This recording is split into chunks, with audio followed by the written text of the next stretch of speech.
I'm going to need you to bear with me on this particular topic. This isn't as immediately obvious as other topics are. It's more of a way of rationalizing and a way of coming to terms with coming into contact with entities, particularly what I term Transplutonian entities.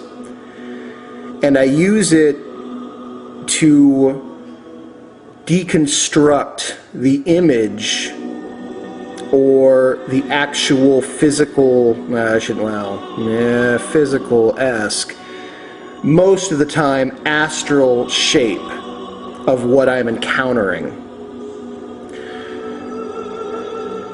A chimera is a term that is used to describe the genetic merger of at least two animals, sometimes multiple animals. And somewhere in our dark, hidden history, when very reptilian-minded, mad, high magic, high science intelligences were warping and twisting and creating, I think there bears enough story and enough reference that mad scientists of the time had probably messed with creating, who knows, what kind of blends of animals and how long they actually lived and what they actually did. But the fear of that is still very fresh in modern humans' minds. And when you look at the blackest of the black projects, they usually deal with some sort of human genetic experimentation. Even that awful movie Human Centipede was based off of Dr. Mengele's idea. That may have actually happened. That was a true Nazi-minded, we're working with the black sun, we're reptilian, we're Transplutonian, we're so insane that even the humans doing this aren't human anymore. So when you're dealing with chimeras, and there is a whole magician tradition that I know, where Native American, my own Germanic roots, a lot of tribal roots will deal with working with the eagle or the bear or the owl, whatever, what have you.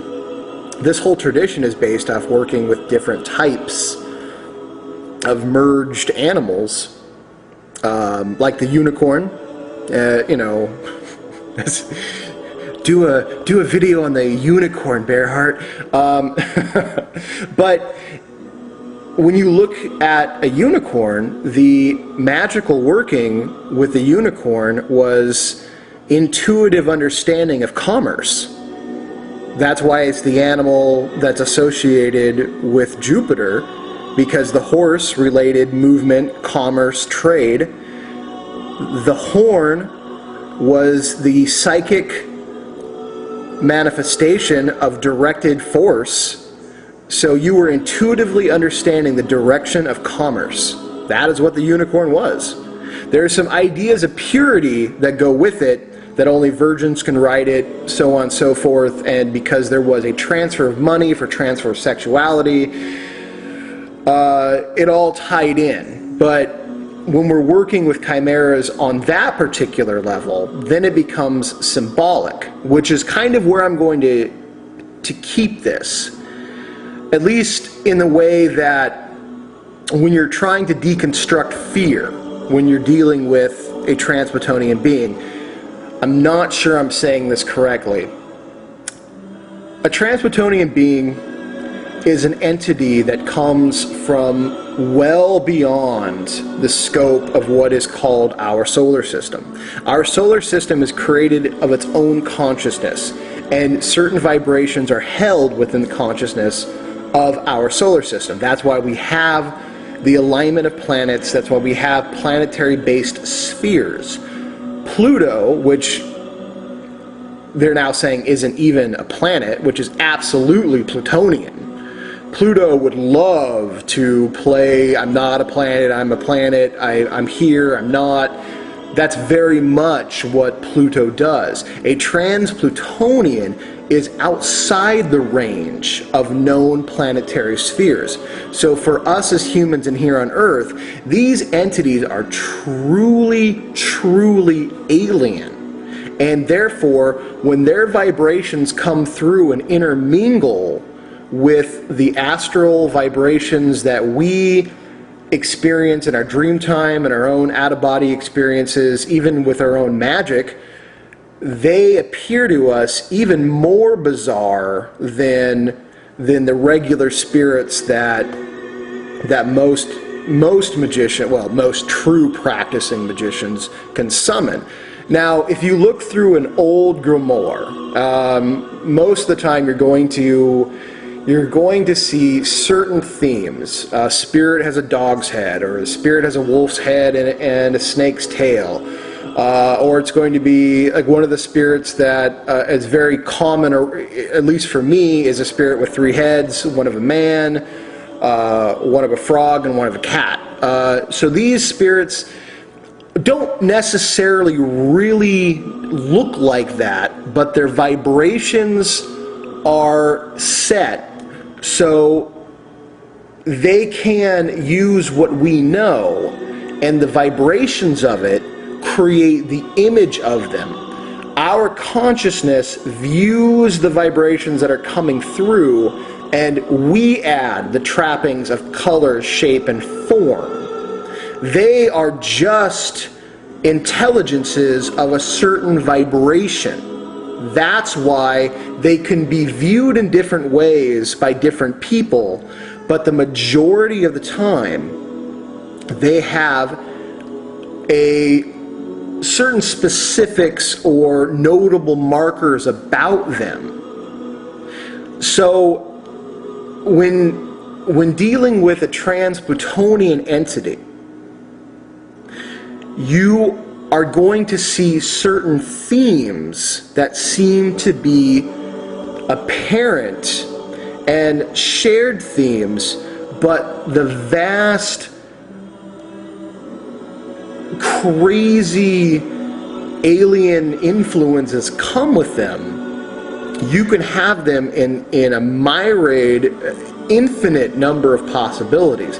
And one of the true dangers of summoning entities is getting an entity and viewing its shape, its appearance, and it can be so shocking to see, so grotesque, so bizarre, that you can actually lose your sanity in some forms, especially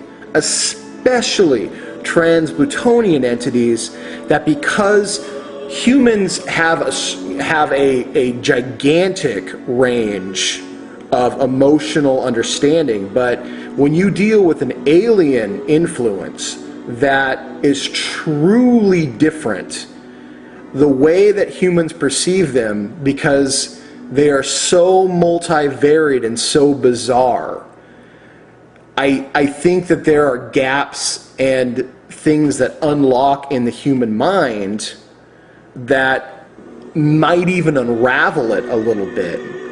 Now, I'm not going to get into it right now, but the symbol of Neptune, the trident, was actually, and this is something you won't hear, is actually a key to the subconscious mind, to unlock it. And Poseidon held the creature known as the Kraken. The Kraken is a manifestation of a massive Transplutonian entity. A lot of the Cthulhu ideas are intermingled with what the Kraken was. Now, the Kraken also, believe me, I have no doubt there are massive squids that live in the bottom of the ocean, but that was a name applied to something they already knew as something quite terrible and quite awful through the magic and priests and crazy manifestations of the Illuminati back then. That was a beast that many, many individuals feared. There was a cult of the Kraken. There was a cult of Transplutonian beings, and they did awful, horrible things to humans, much like the Illuminati does now. Transplutonian entities have been in and out of human consciousness forever. In fact, the entire Necronomicon, the entire H.P. Lovecraft mythos is a Transplutonian mythos. The more people work with those Transplutonian beings, the more they come in contact, and they're not lying when they say that they can unlock parts of the human mind that either the humans will literally unravel, or because they are so aware of the potential that's out there and the alien influences that come and contact them, they will retreat in a dark new world, because the truth is much, much, much more horrible than the illusion that they're under. So we as humans are actually somewhat protected because we have a limited perception. If we could perceive all that was happening around us in our tangent universe, we would literally go insane. It wouldn't make sense. That's why humans are very awareness vehicle based. You're in your physical body, okay? You're aware of the physical world. The physical world is based on a number of rules. When you leave it, or I shouldn't say leave it, when you become aware of your astral vehicle, things can get phantasmagorical, but there's still a number of set forms, set rules, set other things that keep it from just this great expanse and Herculean mind drifts of true madness and insanity that exist in Transplutonian universes and in alien quasi-religious. It gets strange. Let's just put it like that. When dealing with chimeras, I want to talk about dealing with Transplutonian entities, or dealing with spirits in general. Because for those of you who have begun to invoke, for those of you who have begun to have conversations with, the first thing that you do is you really freak out. You're like, but it had 7 eyes and a giant horn sticking out of its face. And yes, some of them are very bizarre looking. But because you are a magician, and if you go in with the awareness that you are, you can force them to take a shape that is much more pleasant to your sanity. Transplutonian beings, however, generally will never, ever, ever listen to you. They are not to be trusted. They are not to be trafficked with. They are not to be